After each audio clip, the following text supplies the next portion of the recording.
Bem-vindo ao Mundo Livre. Hoje nós vamos falar sobre a deportação de colombianos da Venezuela. Estamos aqui na bancada com Duda Teixeira e Natália Watkins e vamos começar o programa com o anúncio do Nicolás Maduro. He decidido prolongar más allá de 72 horas el cierre de esta frontera. Más allá. Mucho más allá. Después anunciaremos el alcance de este plan. Pero esa frontera queda cerrada, pues, hasta nuevo aviso. Hasta que regularicemos nuestra vida económica, social, hasta que capturemos a los asesinos. Queda cerrada essa fronteira. Já anunciaremos o término. Duda, eu acho interessante o jeito que o Maduro falar, né? Ele cria um clima, assim, coloca um tom dramático, né? Ele fala como se ele estivesse falando de algo que pudesse definir o rumo do país, né? Esse é o populismo mesmo, né? O populismo, eu acho que esse tom dramático também se deve a que ele realmente tá desesperado, né? Ele está num momento ruim e está tomando medidas, enfim, que são fortes, né? Vão ter repercussão. Eu acho que eu vejo esse vídeo, eu tenho a impressão realmente de uma pessoa acuada ali. Agora, a última medida que você está falando é o fechamento da fronteira com a Colômbia, não é isso? Por que razão ele fez isso? Ele faz isso e ele vai narrar, tem um episódio na semana passada que são 3 militares e um civil e eles são atacados por um motorizado, que na Venezuela são aqueles caras que andam de moto, geralmente quase sempre armados, né? E, enfim, é um ataque direto ao exército, 3 ficam feridos, né? E ele fala, vamos pegar os assassinos, na verdade ninguém morre nesse episódio, mas o que acontece... Há uns 4 dias antes, esses 3 militares, eles param uma caminhonete da Guarda Nacional Bolivariana. A Guarda Nacional Bolivariana é um braço militar dedicado à segurança interna, né? E nessa caminhonete tem ali milhões de dólares, tem droga e tudo mais, né? Então começa um conflito entre o Exército e a Guarda Nacional Bolivariana, né? E aí, enfim, vai acabar com esse episódio do motorizado e aí ele fecha a fronteira. Natália, o Nicolás Maduro, ele anunciou, quer dizer, declarou estado de emergência, não é isso? Era realmente necessário tomar essa medida? Esse estado, na verdade, é um estado de exceção, né? Desculpa. É a primeira vez que isso acontece na história da Venezuela, desde que eles implementaram essa nova Constituição em 99. Nem o Chávez chegou a fazer isso. Não, por causa de 3 feridos, ninguém decreta um estado de exceção que tira todas as garantias individuais, faz com que as pessoas possam, com os militares possam invadir qualquer residência, qualquer hora, para fazer qualquer tipo de busca. E estão sendo realmente reportadas toda sorte de abusos lá, desde mulheres até... violência contra as pessoas, né, maus tratos, não justifica e, pelo visto, ele pretende estender isso. A avaliação de muita gente na Venezuela, principalmente dos opositores, que ele esteja usando isso para desviar a atenção dos graves problemas que a Venezuela está passando e que ele possa estender isso até a eleição do 6 de dezembro, apesar de faltar muito tempo.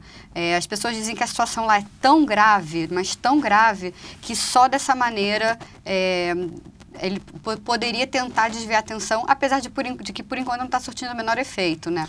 No próprio vídeo ali em que ele anuncia esse fechamento de fronteira, ele deixa claro que está tratando o tema como se fosse a causa dos problemas da Venezuela, né? Ele deixa claro ali naquele momento.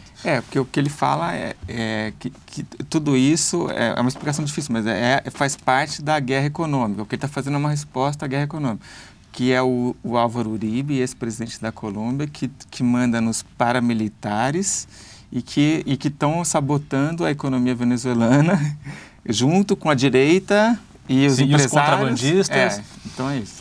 Vamos mostrar agora um mapa da região que está sofrendo essa crise nesse momento. Então, esse é o estado de Táchira, essa é a fronteira da Colômbia com a Venezuela, que é a mais longa fronteira da América do Sul. e da América Latina é a segunda, só perde para a fronteira entre Estados Unidos e México. Essa é a região de Táchira, né? O Duda esteve lá também já uma vez, né, Duda? Exatamente nessa região aí. Isso, eu estive lá em 2008. Quer dizer, o problema já vem de muito tempo, né? Essa questão, essa disputa aí, né, nas fronteiras. O que acontece agora em 2008, no caso era o Hugo Chávez, né? Acontece a Colômbia mata o Raul Reis no Equador, né, num ataque aéreo, e isso causa um rebuliço muito grande, e o Chávez vai falar assim, olha, a Colômbia está invadindo, não está respeitando, vou mandar 10 batalhões para a fronteira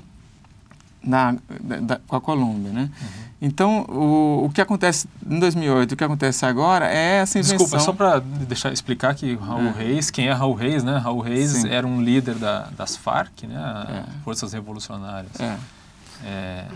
da Colômbia, Forças Armadas Revolucionárias da Colômbia, e ele foi morto num refúgio em território equatoriano, Sim. certo? E então Chávez... Ele tomou as dores pela morte do Raul Reis. Ele faz um minuto de silêncio. Faz um minuto de silêncio pela morte do terrorista. Isso, exatamente. E depois ele manda esse pelotão para a fronteira. Mas o que de fato estava acontecendo era essa coisa de inventar um inimigo externo, né? Quer dizer, a Venezuela naquela época já tinha todos os problemas que tinha hoje, embora em menor grau, né? Escassez de alimento, inflação, violência, tudo já estava lá. E essa coisa de, olha, a culpa na verdade é do Uribe, né? Claro. Inclusive, ele aumenta tanto o número a culpa dos colombianos, né? Agora, já que a gente viu que só 1% das pessoas na Venezuela acredita que a culpa seja dos americanos, né? Agora ele está culpando os colombianos, diretamente, que ele aumenta também o número de colombianos que estão indo para a Venezuela, né? Como se eles tivessem o que procurar lá.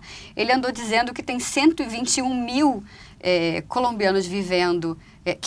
que emigraram, para Venezuela esse ano. Esse ano. Quando o número, quando retornaram 307, ou seja, a gente está falando de turistas, né? Pessoas que entraram lá e saíram. Uhum. Quando os dados colombianos, que são muito mais confiáveis, falam em 8 mil. Ou seja, realmente essa coisa, esse exagero é típico ali do governo e... Agora, o conflito na Colômbia, quer dizer, o narcotráfico, a narcoguerrilha, ela realmente provocou um fenômeno de refugiados muito grande dentro da Colômbia, né? E muitos colombianos também saíram, quer dizer, saíram pelas fronteiras próximas também, né? Sim.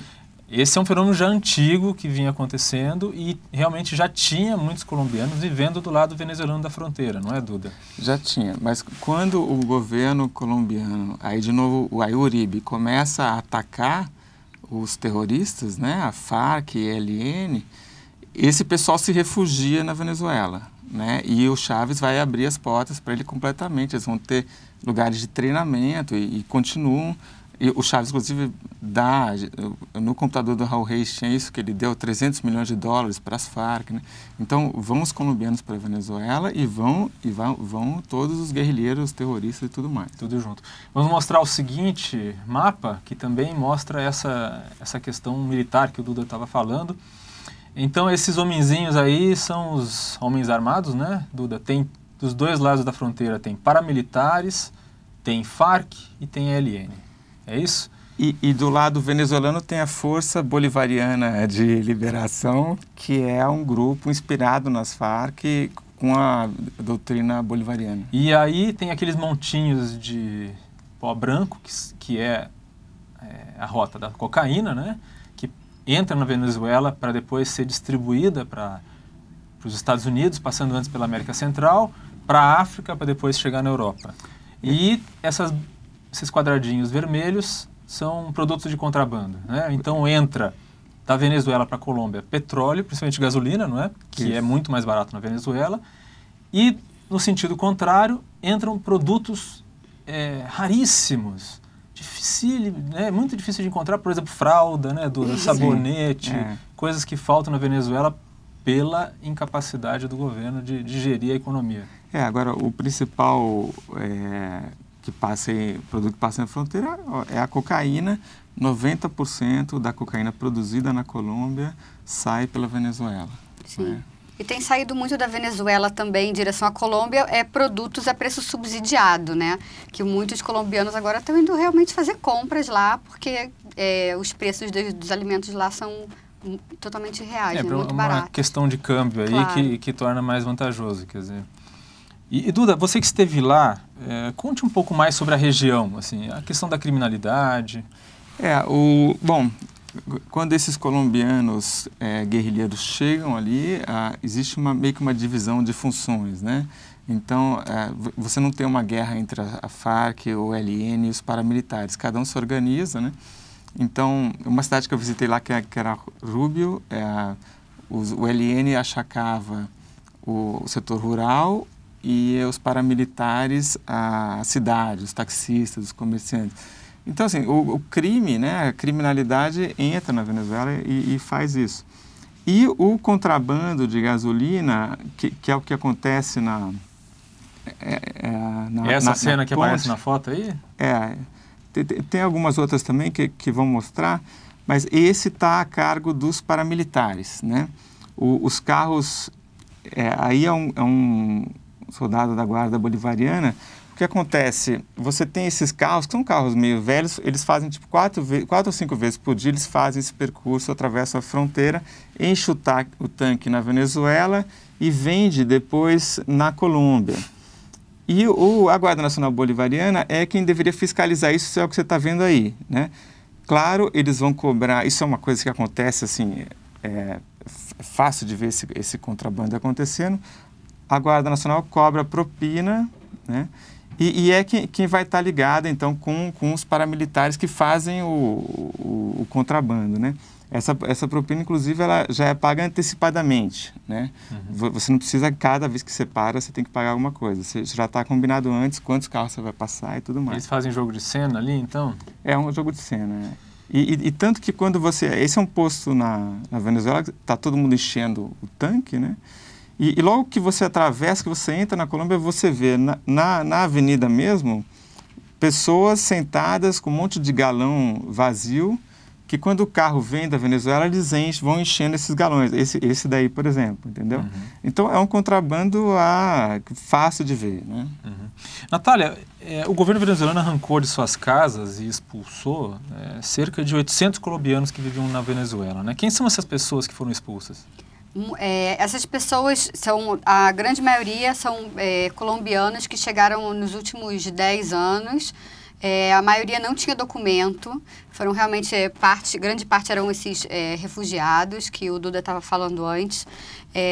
O foco das operações, a base das operações que a Venezuela montou num bairro chamado La Invasión, né? Foi o bairro onde eles realmente chegaram ali, tipo uma favela mesmo, onde eles montaram as operações. E começaram a deportar essas pessoas.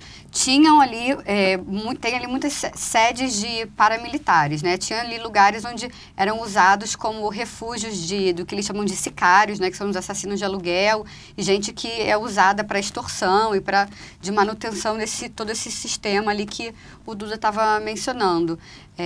Mas provavelmente tinha muita gente que não tinha nada a ver com isso e que também entrou nesse esquema de deportação. Bom, a gente vai mostrar agora uma foto que mostra uma dessas casas marcadas com um R. Esse R quer dizer que a casa deveria ser revisada, né? Certo. O que significa isso? Que eles têm que fazer inspeção na casa. E às vezes tem um D que é de demolir, né? Exatamente. É interessante esse recurso, Duda, porque não é um recurso exatamente corriqueiro num Estado de Direito, não é? A gente vai mostrar uma foto seguinte que mostra algo parecido, ainda que muito mais grave, que é na Alemanha nazista, essa prática. E na foto seguinte, agora no Iraque, a letra inicial de Nazareno, ou seja, cristão, quer dizer, o Estado Islâmico no Iraque, ele marca a casa dos cristãos com a letra inicial. que é uma forma de exercer pressão, impor o medo e tal. Quer dizer, qualquer comparação que se faça com o nazismo já está fadada a ser... Muito chocante.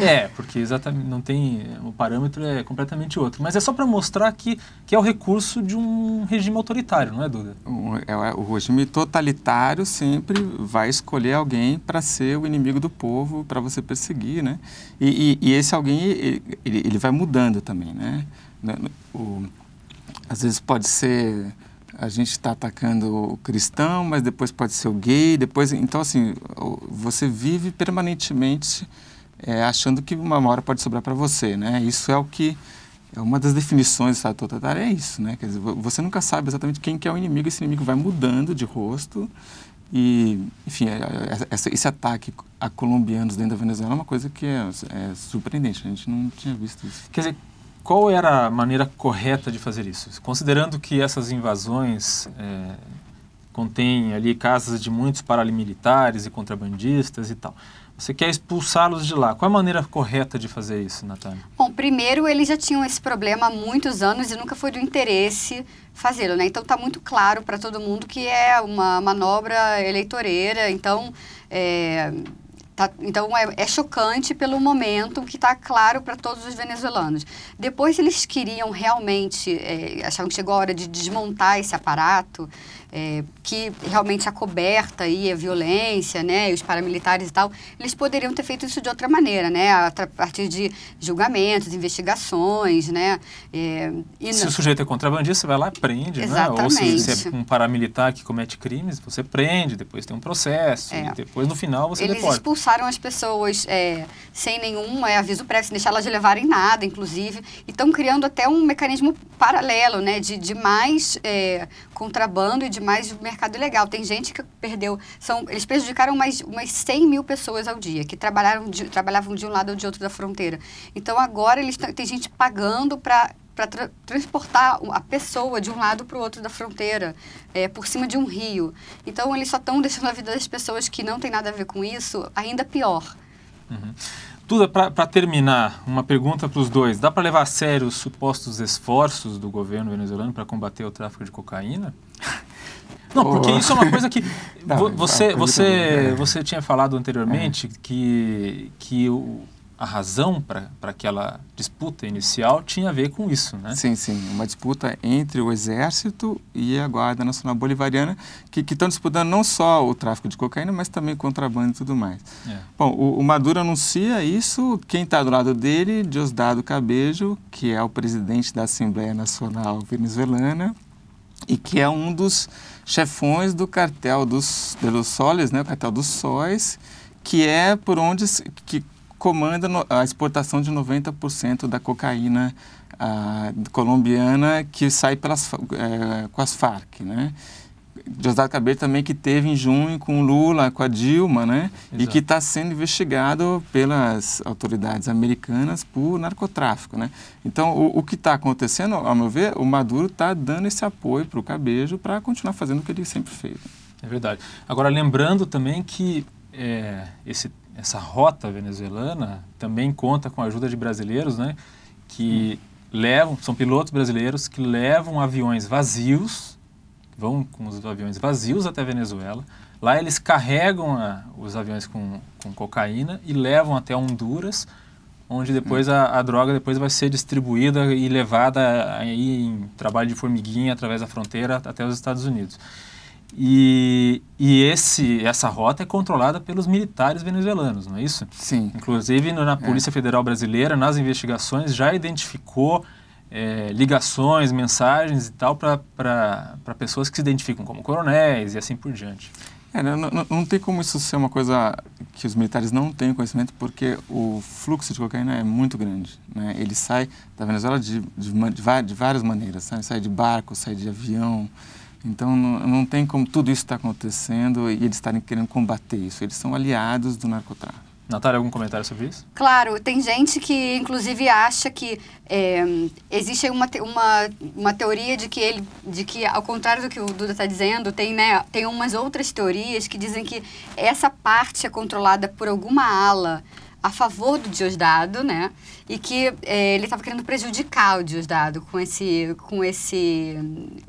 o fechamento dessa parte da fronteira e fortalecer outras alas militares. Então ali é tudo muito obscuro, as coisas são feitas ali, então todos têm o rabo preso e são todos farinha do mesmo saco. Então a possibilidade de frear o narcotráfico com isso é nenhuma. Bom, muito obrigado, Duda, muito obrigado, Natália. Nós vamos encerrar o Mundo Livre de hoje com um trailer musical do filme Punto e Raya, um filme venezuelano de 2004, que fala exatamente sobre a questão da disputa de fronteira entre Venezuela e Colômbia. É um filme que tem aquele visual um pouco kitsch, meio brega ali, caribenho e tal, mas a mensagem é muito interessante. É a história de dois amigos, um colombiano e um venezuelano, que acabam se vendo em lados opostos de uma disputa militar na fronteira. Corazón por las líneas de un mapa, de forma absurda se ha separado la raza, que cada que por su lado que va ese aprendizaje yo no me lo llevo a casa. Es lo que llaman frontera, pero si somos la misma tierra. Cuando nos vestimos, la vida se pierde. Porque el campeón controla, busca una razón más. Porque conviertes en duelo la herencia de tus abuelos.